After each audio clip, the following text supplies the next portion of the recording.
મંગળવારે બપોરે જમ્મુ કાશ્મીરના પહેલગામમાં આતંકવાદીઓએ પ્રવાસીઓ પર ગોળીબાર કર્યો। આ હુમલામાં રાજસ્થાનના એક પ્રવાસીનું મૃત્યુ થયું છે।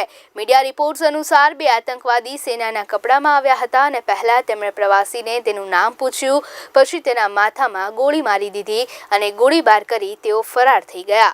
આ સમગ્ર ઘટનામાં 3 ગુજરાતી પણ ઘાયલ થયા છે। ત્યારે સમગ્ર ઘટના અંગે ગૃહ રાજ્યમંત્રી હર્ષ સંઘવીનું નિવેદન પણ સામે આવ્યું છે। તેમણે કહ્યું છે કે ઘટના અંગે સંકલન ચાલુ છે અને આ બાબતે હવે ટૂંક સમયમાં વધુ માહિતી મળશે। જમ્મુ કાશ્મીરના આ હુમલામાં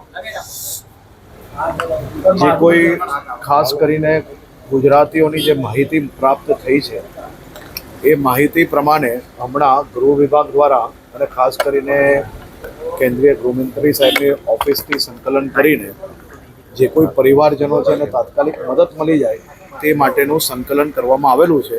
આ સંકલન ચાલુ છે અને ટૂંક સમયમાં તમને ઓફિશિયલ માહિતી આ બાબતે મળી જશે।